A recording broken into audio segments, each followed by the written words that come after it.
नमो बम्बिये लीविये। ब्राह्मी लिपि प्रशिक्षण में आप सभी का स्वागत है। जयकारा लगाएंगे गुरुदेव का। जय बोलो परम पूज्य 108 आचार्य गुरुवर सुनील सागर जी महाराज की जय। जय बोलो हरिका 105 सुधरमती माता जी वारिका 105 सुसरमती माता जी की जय। आज इस वीडियो में हम इकार की मात्रा को सीखते हुए उससे रिलेटेड कुछ अभ्यास करने का प्रयास करेंगे। पिछले वीडियो में हमने आ और ई की मात्रा को देखा कि किस तरीके से उनको हम उपयोग करते हैं ब्राह्मी के शब्दों में।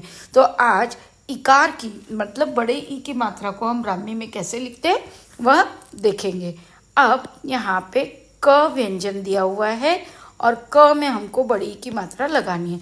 और आप जैसे कि देख रहे हैं चित्र में क में बड़ी की मात्रा की, तो बड़ी की मात्रा लगाने के लिए हमें सिर्फ ये ऐसे लगाना पड़ता है। कहने का अर्थ है ये लिखा मैंने व्यंजन क और उसमें ये दो लगा दी, ये बन गया की।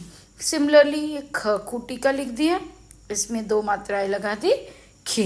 ख कुटी का दो तरीके से लिखा जाता है, आप ऐसे भी लिख सकते हैं। ठीक है, इसी तरीके से ग गमले में लगा दीजिए, घ घर में लगा दीजिएगा और अड़ में लगा देंगे। तो इस तरीके से ब्राह्मी में हम बड़ी की मात्रा या इकार लगाते हैं।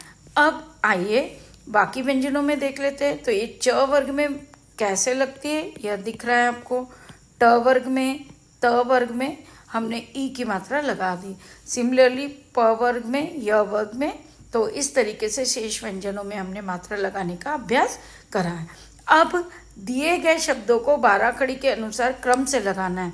उदाहरण के लिए क वर्ग पहले आता है, जैसे क वर्ग में क ख ग घ ड आएगा। अब जैसे यहाँ पे दिया है चित्र में आपको शब्द दिया हुआ है, जैसे ये दिया हुआ है घी, ये घ का हो गया। अब इसके पहले आपको क्या ढूंढना है, ये घ है, मतलब घ के पहले क्या आ सकता है, क ख ग फिर घ फिर अड़, ऐसा आता है ना। तो आपको इन शब्दों में क से शुरू होने वाला शब्द पहले लिखना है। अब यहाँ पे आप देखिए क से शुरू होने वाला शब्द कौन सा है, फिर उसे लिखिए, फिर ख से शुरू होने वाला लिखिए, फिर ग से। सिमिलरली आप क ख ग घ लिख दिया, अब च से शुरू होने वाले शब्द लिखना है आपको। तो पहले क का लिखना, फिर ख, फिर ग, फिर घ, फिर अड़, फिर च छ ज झ य। तो आप पहले क्या करेंगे, आप सारे शब्दों को हिंदी में अपने पास लिख लीजिए और फिर क्रम के अनुसार उसको सेट कर दीजिए। तो उम्मीद करती हूँ आपको यह चीज़ समझ में आई होगी। और आगे दिए सभी चित्र को देखकर बतलाइए कि क्या वे ब्राह्मी लिपि में सही लिखे गए हैं। अब जैसे यहाँ पे दिख रहा है, यह क्या लिखा हुआ है, यह लिख रहा है चिड़िया।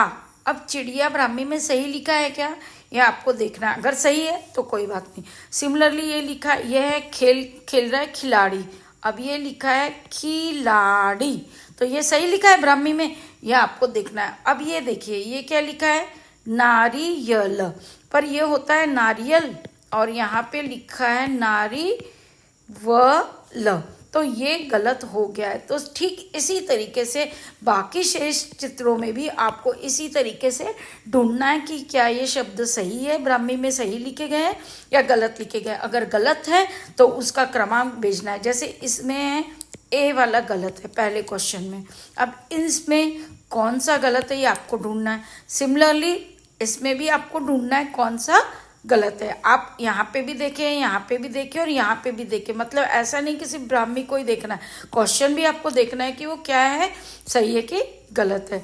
ठीक इसी तरीके से JKLM में भी क्वेश्चंस दिए हैं, आपको उसे ढूंढना है कि एक गलत है या सही है। तो आपके आंसर्स हमने आपको दे दिए हैं। तो थैंक्स फॉर वॉचिंग रिलीजियस यात्री। मिलते हैं अगले वीडियो में, तब तक के लिए जय जिनेंद्र।